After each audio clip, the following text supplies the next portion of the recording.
Hello, please, I want to ask you to ensure that you have watched part 1 of this video. The part 1 is not conclusive. This part 2 will give it a bit more sense. It's going to be to end in part 3, and ensure please that you watched part 1 before you watch this one, and hope you will watch the part 3. Now I will come with a separate video after this part to actually explain what I think that Archbishop Duncan Williams is actually trying to do. Thank you so much, and God bless you. And remember to subscribe to my backup channel. The End is Nearer Television. The link to that channel is at the description area of this video, and I'm going to pin it again, the pinned comment section of this video. Thank you so much, and God bless you. But I knew I had to be here, and I came here to hand over a sword. And at any time in your life, when you lift up this sword, let heaven react on your behalf. Let heaven respond on your behalf. Whenever you lift up this sword, let it be the sword of the Lord. Slay giants with this sword. Slay lions. Let the great fall, and let there be the rising up of the new generation by the lifting up of this sword. I want to hand it over to you. Please come.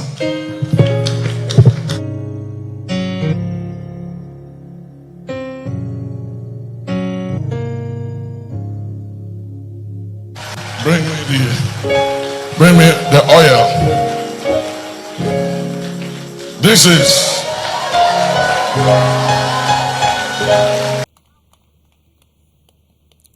I want to do something prophetic in bridging the gap between one generation and another generation.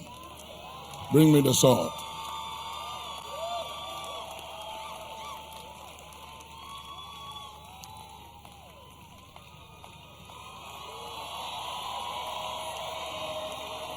It's a long journey, but faithful is he who has called, and he also would do it. The Bible said that in Hebrews 7:25 that he's able to deliver to the uttermost, and you must always remember that, to the uttermost, those who came to God by him, because he ever lives to make intercession for them. The greater intercessor ever lives to make intercession for you to fulfill your mandate. Tonight I want to hand you over a sword, which is a symbol of authority in the spirit. Whenever you lift up this sword, let heaven respond. And let heaven respond by lightnings, by thunder, by earthquake, by fire, and by mercy. In the name of the Lord Jesus, hold the microphone for me. I hand you over this sword.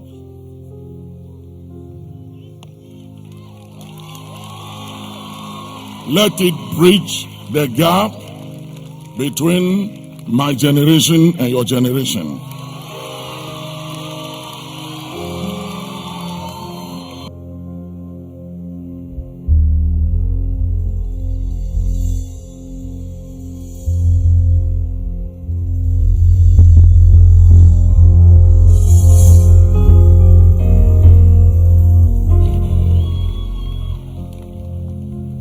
Your hands are lifted. That I'm giving out to certain specific individuals, and one is for you in bridging the gap between the old and the new generation.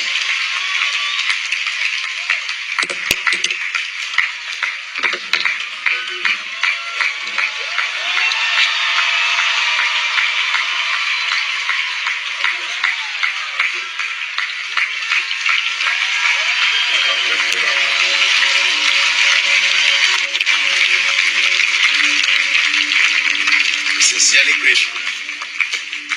Thank you very, very much. This is an honor, Ghana. Papa, thank you. Appreciate it. Thank you. Thank you so very much. Put your hands together. Put your hands together. You can do better. Okay, good evening, good afternoon, good morning. God bless you. I bring you greetings in the name of our Lord Jesus.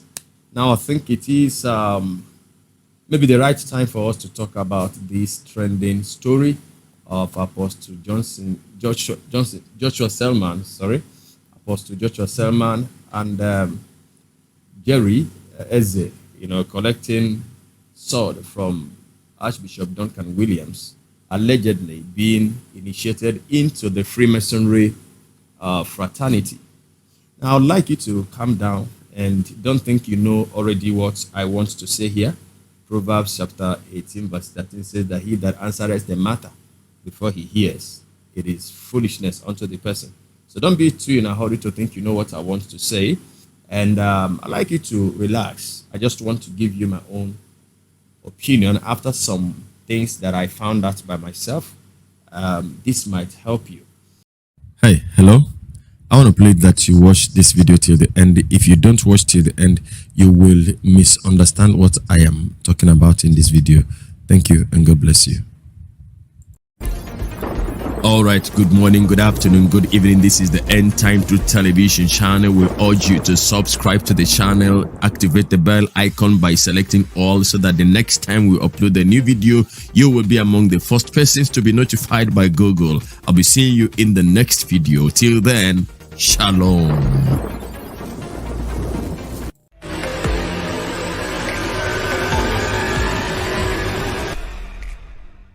And finally, fourth problem of Euclid.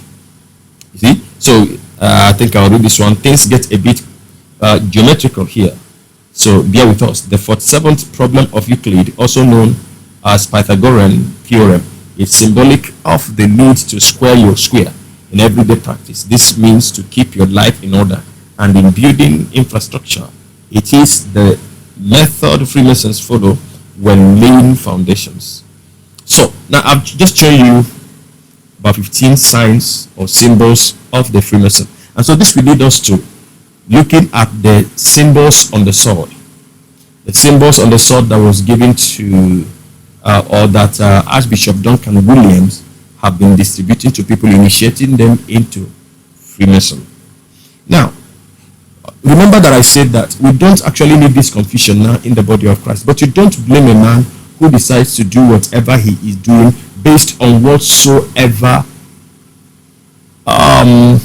reason or idea that is behind his actions. And nobody has actually the right to dictate to any man.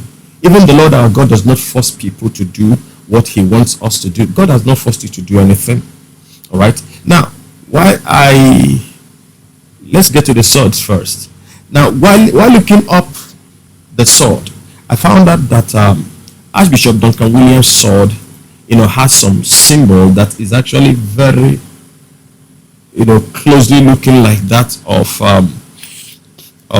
the Freemasons. But if you take a very good look at it, let's look at it again. I want to, by this time around now, I'm going to do some kind of searching, and so we're going to record the screen for the purpose of this video. Let's record the screen. So I'm going to open a new window here. Let's type in this. So I want to do now, let's type in first and foremost the Illuminati sword. Illuminati sword. Yeah, let's see what it brings out. So we go to images. Now, there are some here.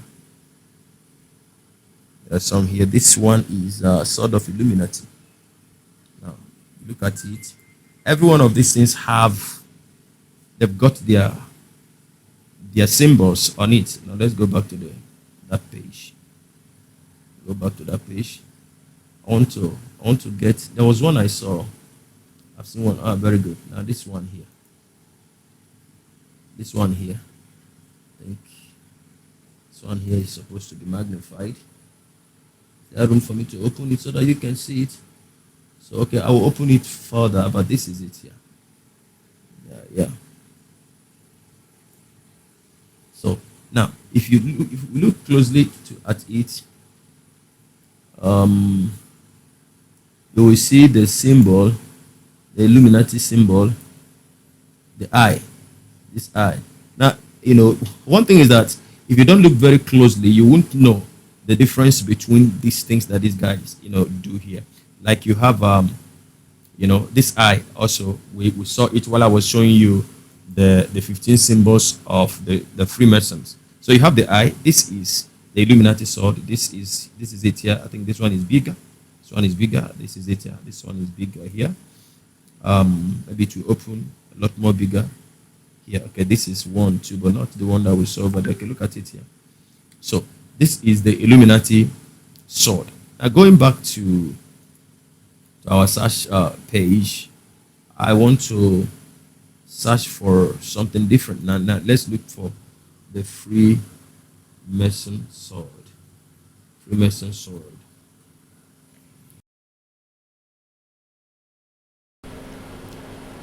This you've got to look very closely so that we can look at even it will surprise you that even cross happens to be one of their distinct too, of their symbols too.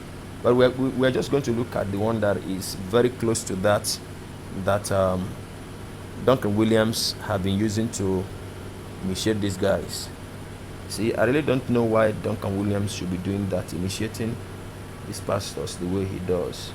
I know that at the end of it, I may lose some friends here, but I really don't like what Duncan Williams is doing. I don't like what he's doing. Now this is the sword here.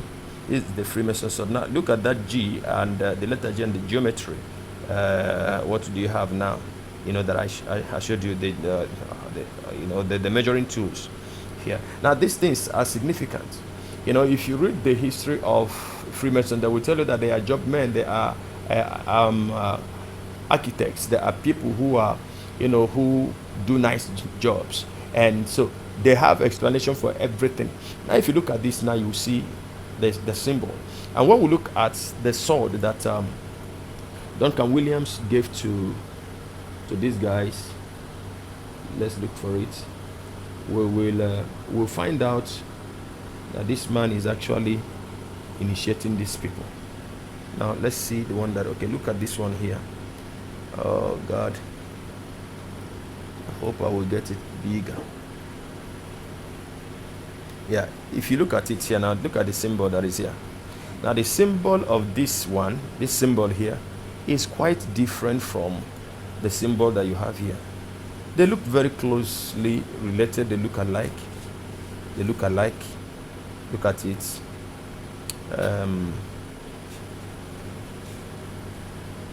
Yeah, they look alike. Let me see if I can get a better picture here. So their resemblance is quite close, but you've got to understand that they don't actually carry the same symbol. A lot of people have given the opinions on this, so please help me so that I can also give my own opinion. Yeah, now if this way it looks here. Why is it showing me something different? Open image in a new tab. Let's open it now. Very good. Now if you look at it, and there is some quite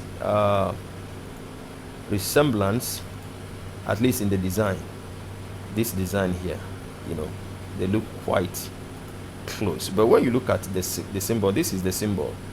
Now we are now going to find out what symbol is this.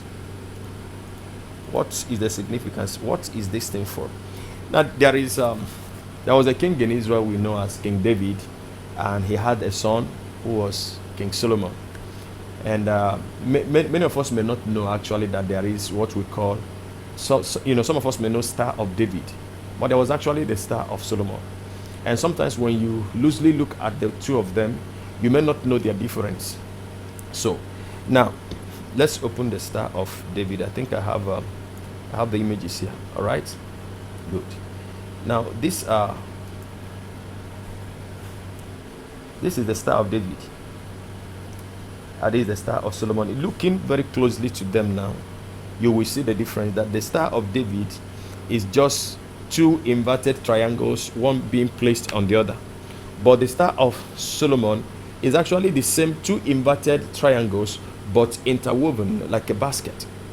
Now, so let me even read. What distinguishes a seal of Solomon from a Star of David is the two triangles are interlaced, giving the appearance of a three-dimensional figure. This was said in the Testament of Solomon to make demons confused and dizzy, unable to do Solomon any harm. Now, wherever this theory came from, we do not know, because so many of these things have been, coined, and they have been used to confuse people a lot. So I'm not going to dwell on this. This is not the Bible. I like to get busy with the Bible than this. Now, I've not read the Testament of Solomon, and there are so many books you should not read. Like, one of your preachers came out to tell you that the sixth and the seventh books of Moses were written by Moses himself. I think I did that video in the past, but I should bring it back again. I did it in the past, and I am tempted to bring it back again. All right, I didn't upload it, so I think I'm going to do it now. Now, what I'm trying to show you here is that, now look at the Star of Solomon. This is the Star of Solomon. This is the Star of David, Star of Solomon. You may not have known the difference. And mind you that there are other entities and organizations that have adopted this Star of David. And sometimes there are the ones that are, these six, shaped stars. There is one that is 7, and there is one that has a 5. Now, but sometimes we look at them loosely and we think all of them are Star of David. And before I live here, I found out that even this country where we live now, that there was a time, this was also found in our money. Federation of Nigeria, 1959. This is a symbol. The star. This is the Star of Solomon. Get it? This is the Star of Solomon, not the Star of David. But loosely looking at it, you will think that this is the Star of David. But then beyond that, even before the independence, Nigeria flag looks something like this. Looks something like this. The colonial masters flag, and then being embossed with this. Now let me show you this one very well, where it will be, you will see it correctly. Yeah, look at it here. From 1901 to 1960, this was what Nigerian flag looked like, until there was some kind of argument. And if you read the story very well, it was said that some Muslims that traveled to Saudi Arabia set this flag on fire because of this Star of Solomon that was in it. So hence, when Nigeria gained independence, there was a competition for who will design the Nigerian flag. And one man from the West, I think from Ogun State, I've forgotten his name, won the competition that made Nigeria to revert from this very thing you see here now to the green, white, green flag that Nigeria is known for today. So I am taking this pain to explain all these things to you in order to make you understand something. Now if you look at here, you will see also that there are other different. Now this one is for this is this inverted triangles. Now with a logo, a sign inside. This are being used by the Hindus. It is still called a Hindu Star of David with swastika. The practical Hindu Star of David with the swastika inside. Seal of Solomon, Star of David, Dome of the Rock. Now look at several of them. These are inversion of this and corrupt, system of all these things. Now, so going back to what I have shown you here about the sword of Duncan Williams. Now, so you see that this was the Star of Solomon. Now, which means that this sword is linked to Solomon. So let's even find out what name it is. Sword of Solomon.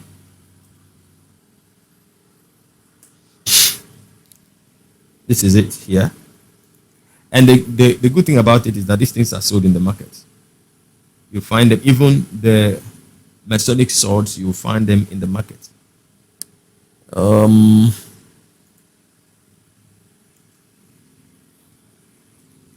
Okay, this is the one I'm looking for with this Star of Solomon.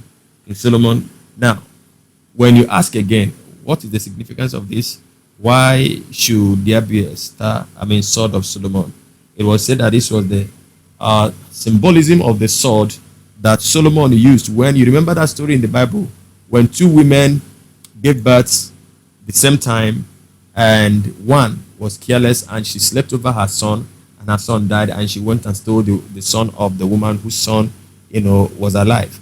And when Solomon was to judge over the matter, he brought a sword and said he was going to divide the two babies, the one that was alive into two and the one that was dead into two, so that the woman said, okay, no, the one that was alive into two. She said, okay, do it. And then Solomon knew by wisdom that the other woman was, the owner of the baby. Now, so this is the sword of Solomon, and you see that the star in the inside, and it comes with a price which you two can afford. Somebody like Bushiri had one, $849, big money. But then it comes in sizes, so this one is big man's own. So I saw one with Bushiri the other time. I may not be able to find it now. Okay, this one is actually limited edition, so that may be the reason why it is very costly. And you see that this one has even the 7 candlestick in the inside. So it is a combination of some of the symbolism of the Old Testament Judaism. Now returning to the Star of David. The Star of David, you find it in the Israeli flag. You also find it in some synagogues, because it became the symbol of Judaism. This was accepted, I think, in 1934, 1735, I've forgotten, when some Jews in Prague were allowed to choose their own symbol that will identify them, and so they decided to put it on their synagogue then in Prague, and before too long, it gained worldwide acceptance, from the Jews, and every one of them almost adopted it as a symbol, and now it is on their flag. Now, so what I'm trying to say here is this: I've tried to show you the difference between the sort of the symbols on the Freemason sword, and I show you 15 symbols of the Masonic fraternity. I've shown you the symbol of the Illuminati, and I've shown you the symbols on the sword that was given to Apostle Joshua Selman. I don't know why I keep calling him Johnson tonight. Joshua Selman, Jerieze, and Bishop Agrier. I don't know if I'm calling his name well. And Juanita Bynum, and I think one other president in Africa. This is that sword. This is that sword here. This is that sword here. I don't know if it is making sense to anybody that is watching me now. This is the sword. This is the symbol. It is called the sword of Solomon, with the Star of Solomon on it. Mind you, there is the Church of Jesus Christ of the Latter-day Saints that I think is also using the Star of David. So these things are interwoven and being used. But the thing is that even the devil is using the cross of Jesus Christ. I mean, the cross, the symbol of the cross. They say the cross is the symbol of Christianity, even though that the death of Jesus on the cross is what people coined as sin. But the physical cross, is not relevant to us anymore, because Jesus is no longer on the cross. But you cannot separate Christianity from the cross. So that is the symbol of Christianity. But you know that occultists as well use it. I saw one of the swords of the Freemason that was also emblazoned a cross on. Now these are the things that you can see. So having laid this foundation now, and I want to make my own observation.